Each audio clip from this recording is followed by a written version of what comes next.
পদমোত্তর বুদ্ধ যখন তাকে বর দিলেন, তখন পদমূর্ত বুদ্ধকে তিনি প্রার্থনা করে জিজ্ঞেস করেছিলেন, বুদ্ধ, দিব্য চক্ষুতে শ্রেষ্ঠ হওয়ার জন্য আমি যে প্রার্থনা করেছি, আমার কি করণীয়, কি পূজা বেশি দিতে হবে?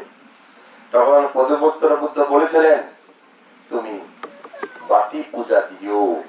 বাতি বাতি এই বাতি দিলে এই চোখ, রক্ত মাংসের চোখও হবে ভালো, জ্ঞান চোখও হবে ভালো, দিব্য চক্ষু হবে ভালো।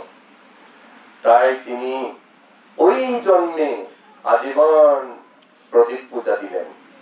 এবং পদমোত্তর বুদ্ধ নির্বাণ প্রাপ্ত হওয়ার পরে পদমোত্তর বুদ্ধের শরীর ধাতু জাতি নির্মিত হয়। ওই জাতিতে তিনি সারা জীবন হাজার প্রদীপ পূজা দিয়েছিলেন, যার কারণে তার দিব্য চক্ষু লাভের পুণ্য সঞ্চিত হয়েছিল। এইভাবে কাশ্যপ বুদ্ধের সময়েও তিনি আরেক জন্মে শ্রেষ্ঠী পুত্র হয়ে কাশ্যপ বুদ্ধের শরীর ধাতু জাতি নির্মিত হয়েছিল।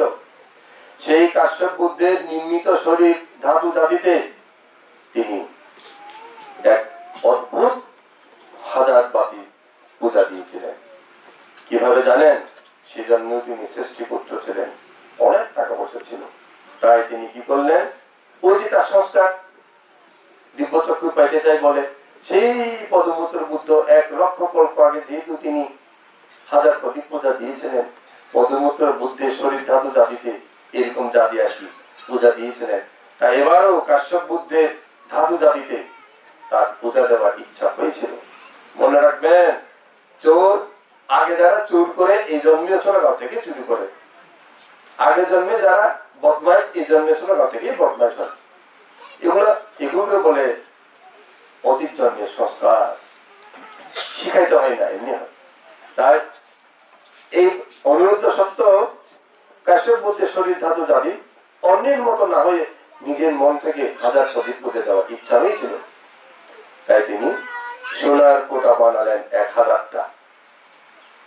আমরা একটা বানাতে পারবো না। একটা সোনার কোটা বানাইতে কমসে কম 10-20 ভরি সোনা লাগবে, লাগবে না? এত বড় কি জীবেন্দ্র বাবু শুনছেন না? শুনেন নেই?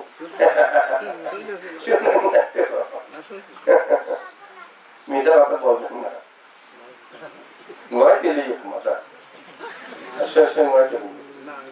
আচ্ছা তো আপনার কি আলু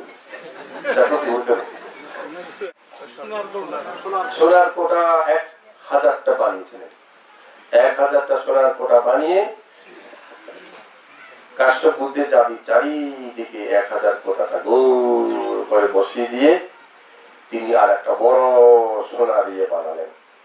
মানে 1000 প্রদীপ জ্বালাবার ডাল, কি বলবো এটা, প্রদীপ যা জ্বালাবার আমরা আজকাল যেমন জ্বালাই না, ওই যে তেল দিয়ে দিয়ে ওই ধরনের বানিয়েছে কাঁসা দিয়ে। ওটা তো উনি সোনা দিয়ে বানিয়েছেন বড় করে, এবং ওটা বড়, অনেক বড় প্রদীপদানি। ওখানে বেশি তেল দিয়ে যেন জ্বালানো যায়।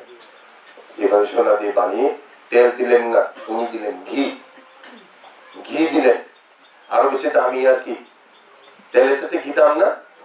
তাই আমরা তো মাটির কোটা, তিনি দিলেন সোনার কোটায়।